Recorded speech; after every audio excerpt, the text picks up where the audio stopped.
RV kitchen. It's pretty small.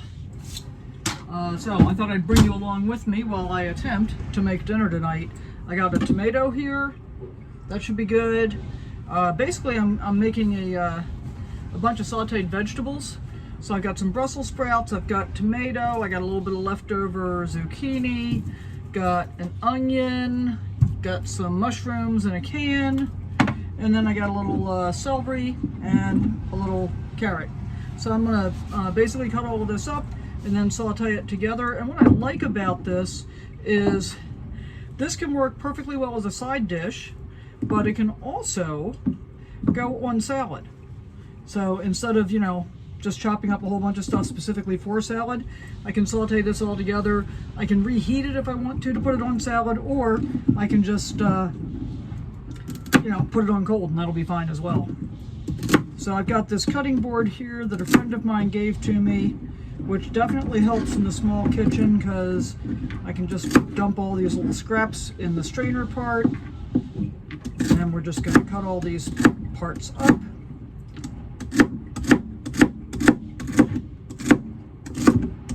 And they don't need to be super small pieces. I do have to make sure the cutting board doesn't slide around though. So this is the first time I've shown you guys anything in this RV kitchen since I got the small motorhome. This is a 24.5 foot long Mercedes diesel Sprinter chassis, and it's definitely small, no doubt about it, but it does seem to be pretty adequate overall. Certainly like the fuel economy, that part's been great. I'm depending on what I'm doing and how fast I'm going, I'm getting between about 13, I think is the worst I've seen, but I've also seen all the way up to 18, so that's pretty awesome. When I was towing my trailer with my truck, the best I ever got was like 10.2 on an average trip, so this is extra nice just to be able to do that. Losing a couple of pieces of carrots into the strainer, but that's okay. I got plenty. And then of course and normally when I'm doing this at home, you know that I'm showing you after I've done all of the cutting. But I thought in this case it might be interesting to see what it's like to work in a really small space. And this is a really small space. And I got a piece of saran wrap on here that seems to be permanently attached. Let's get this off of there. So this morning I was in Fredericksburg, Texas. That's where I left from. And I've been kind of lollygagging my way along, and I'm currently in Seminole Canyon State Park, which is a rock art site, and I love rock art. So this is Pictographs, not Petroglyphs. If you don't know the difference, Pictographs, yes, are painted on the rocks, and petroglyphs are etched. I found it amusing though when I went through the museum at the visitor center here. I've been to all the pictographs that are outside of China Lake Naval Weapons Reserve, and one of the things that always makes me smile when I listen to the Rangers presentation, they talk about what weapons they were using and all that kind of stuff, and the weapon of choice before the bow and arrow was the Atlatl. And I just like saying it, I think it sounds funny, but it was interesting to note in this visitor center as well, even though this is quite a ways away from California, apparently the Atlatl was the weapon of choice for all of those peoples in that era. And I guess that makes sense because, when you're graduating from trying to drive animals off a cliff so they fall to their death and die, and then you beat them with a rock, to something that gives you a little more range, the Atlatl was a great improvement, and I guess everybody kind of figured it out sort of about the same time frame. And I just like saying Atlatl. And I'm pretty sure that bow and arrow was the next iteration in weaponry after the Atlatl. So we're getting some onion here. And And then we're going to have some Brussels sprouts and start sauteing all this stuff. And in this case, what I'm going to wind up doing, I hope, my hope is that I'm grilling a steak. I don't know if you can hear the wind, but it is super, super windy. So I'm not sure I'm going to be able to keep the grill lit, in which case I don't know what I'm doing, but that's okay, I'll figure it out.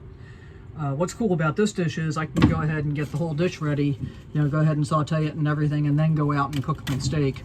And I can just reheat this slightly when I come back in, so that'll be fine. So basically I'm using the colander like a garbage pit at the moment. And I'm just cutting off the ends, cutting them in half. If they're big, I'll cut them in quarters. I like to get the loose leaves off the outside because they have a tendency to burn otherwise. You know, Brussels sprouts you can cook in so many different ways. Sometimes I like to really just steam them and then put a little olive oil and salt and pepper on them and just eat them that way. This dish I'm probably going to season with salt and pepper and garlic. Might put a little thyme in, and I might put a little drizzle of balsamic on at the very end. We'll see. We'll see what happens when I get there. You know how it is with me. I never do the same thing twice, and I often don't ever do it the same way, even though I say I will. Just doesn't work that way for me. So if you're an RVer or if you camp and you got special dishes that you like to do when you're out traveling, I'd love it if you'd mention those in the comments below. Go ahead and include your recipes if you want to write them out. That'd be awesome. I'm always looking for new ideas, especially for things that, you know, are super healthy and easy to do. And this will certainly qualify for that. I'll show you what we got here in just a minute. I'm almost done cutting up Brussels sprouts. I'm not going to cut the tomato until I got everything else in there sauteing because that just needs to get heated up. I don't want to like super cook it or anything. And right now I got one tomato ready to cut. I may do two. I want to see what the quantity looks like when I cut it out. These are not the best looking Brussels sprouts I've ever seen, which is another reason I like to get the outer leaves off because they're a little bit wrinkly, but the insides are fine. And I'm guessing they've been hanging around for a while in the grocery store. I just bought them a couple days ago because I can buy Brussels sprouts typically when they're fresh. They'll last like for months in the refrigerator. Of course, that's the other issue with having an RV fridge. Food does not last as long. Salads, you know, boxed salad is a great example of that. That stuff always is really hard to keep fresh anyway, but in the RV fridge, it gets a bunch of condensation in the box before you've ever even opened it. So most of the time I open it and then stick a paper towel in right away before I even, you know, have used it really. That actually helps it last longer than if I did it the other way. Alright, I think this is our last Brussels sprout.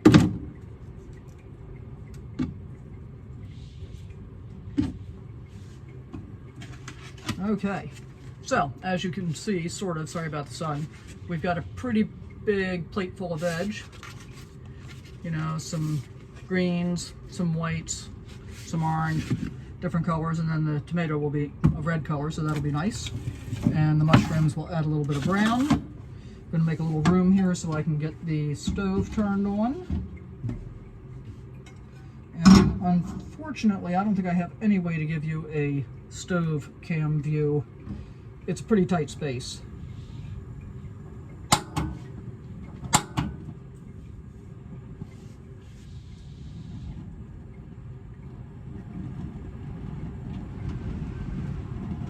Oh, and this is going to be extra exciting. I think I have to close this window because I think that's what's blowing my flame. Alright, so since I dragged you out upside down, there's what we're having. And there's the pan. Yeah, pretty tight in here. But that's okay. I can generally manage to get everything done. And apparently even do it while I'm filming, so that's pretty cool. Alright, so I got a little olive oil I'm going to add here now that this has been heating for a minute. And I'm going to start with the onions because I want them to actually caramelize a little bit. One great thing about working in a super small kitchen, you don't have far to go to get to anything.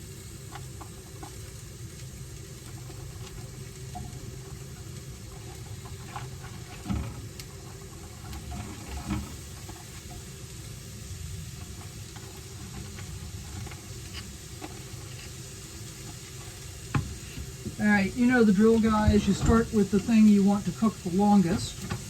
And in this case, that's going to be the onions. Got to get a thing out to stir them with.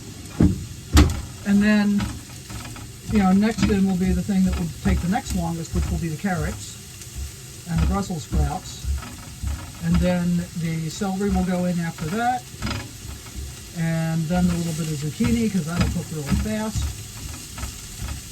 Dump the mushrooms in near the end. They're already cooked, actually, because they're in a can. And cut up the tomato. So I'll tell you what, since my head is completely hidden and you can't see the pan, I'm going to get back with you in a little bit. So through the magic of editing, you get to see it as the just about finished product here. So I got a little bit of browning on the Brussels sprouts, which I really like. And I've decided that the wind is so strong, I'm not going to try and go out and barbecue a steak tonight. I'm going to dump all of this into a bowl, fry a couple eggs in the pan, and then put the eggs on top of some of this stuff, and I'm going to call that dinner. I think it'll be absolutely fine. I'll add a little bit of balsamic vinegar in just a minute here, and we're going to call this good. But isn't that pretty? Look at all the pretty colors. Plenty of variety. I love doing stuff like this. It's so easy, and it's so versatile. So, hey, you know, thanks for watching. And again, if you've got favorite recipes, especially if you're out and about, please share them in the comments below. If you haven't already, subscribe to the channel. Give this video a thumbs up. It helps it get out to more people. And don't forget to hit that notification bell so you see what's coming up next. Thanks for watching. See you soon.